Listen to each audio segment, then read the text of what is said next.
السلام علیکم ورحمۃ اللہ وبرکاتہ۔ معزز سامعین، امید آپ خیریت سے ہوں گے۔ جیسا کہ آپ جانتے ہیں، ہمارے ہاں ووٹ کو لے کر کے مختلف آراء پائی جاتی ہیں۔ کچھ کے نزدیک ووٹ ڈالنا چاہیے، کچھ کہتے نہیں ووٹ ڈالنے کا کوئی فائدہ ہی نہیں، ہم نے تو ووٹ ڈالنا ہی نہیں۔ لیکن ہمیں یہ سوچنا چاہیے کہ دین اسلام اس حوالے سے ہماری کیا رہنمائی کرتا ہے۔ تو یاد رکھیے، اہل علم نے یہ بات ہمیں بتلائی ہے کہ ووٹ کی دینی کئی حیثیتیں ہیں۔ ووٹ کی ایک دینی حیثیت، ایک شرعی حیثیت شہادت گیسی ہے، یعنی ووٹر اپنے کینڈیڈیٹ کے بارے میں، اپنی سیاسی جماعت کے بارے میں گواہی دیتا ہے کہ جس سیاسی جماعت کو، جس کینڈیڈیٹ کو میں ووٹ ڈال رہا ہوں، وہی سب سے زیادہ باصلاحیت، وہی سب سے زیادہ ملک و قوم کے لیے اور دین اسلام کے لیے کارآمد ہے، خیرخواہ ہے اور وفادار ہے۔ اور ووٹ کی ایک حیثیت سفارش کی سی ہے کہ ووٹر اپنے کینڈیڈیٹ کی سفارش کرتا ہے کہ اسے ہی منتخب کیا جائے کیونکہ وہی سب سے زیادہ اچھا ہے۔ اسی طرح ووٹ کی ایک حیثیت مشورے کی سی ہے کہ ووٹر اپنے کینڈیڈیٹ کے بارے میں مشورہ دیتا ہے کہ میرا مشورہ یہ ہے کہ یہ آدمی سب سے زیادہ اچھا ہے، یہ سیاسی جماعت سب سے زیادہ اچھی ہے، سب سے زیادہ باصلاحیت ہے، سب سے زیادہ دیانتدار و امانتدار ہے، لہذا اس کو منتخب کیا جائے۔ اسی طرح ووٹ کی ایک حیثیت وکالت کی سی ہے کہ ووٹرز جس آدمی کو اسمبلی میں بھیجنا چاہتے ہیں، گویا اسے اپنا وکیل بنانا چاہتے ہیں کہ یہ ہماری طرف سے وکیل ہوگا۔ تو اس ساری گفتگو سے یہ بات بھی واضح ہو گئی کہ ووٹ دینا کوئی دنیاوی معاملہ نہیں ہے، جیسا کہ بعض لوگوں کا خیال ہے۔ یہ بالکل غلط بات ہے، بلکہ ووٹ دینا ایک دینی فریضہ ہے اور ہمیں ووٹ دینا چاہیے۔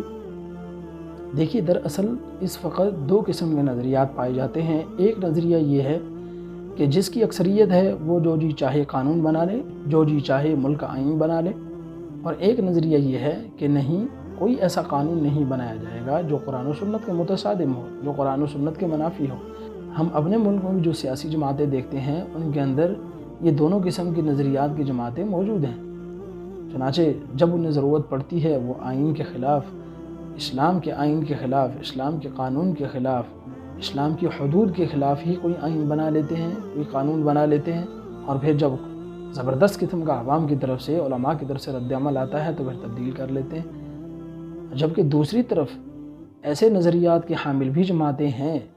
جو اس موقف پر قائم ہیں، جن کا نظریہ یہ ہے کہ نہیں، اسلام کے خلاف کوئی قانون نہیں بنایا جائے گا، کوئی آئین کی شکل نہیں بنائی جائے گی۔ تو اس لیے ہمیں ایسے لوگوں کو آگے لے کر کے آنا چاہیے، ایسے لوگوں کا تعاون کرنا چاہیے، ایسے لوگوں کو ووٹ ڈالنا چاہیے جو کہ دین اسلام کی بات کرتے ہیں،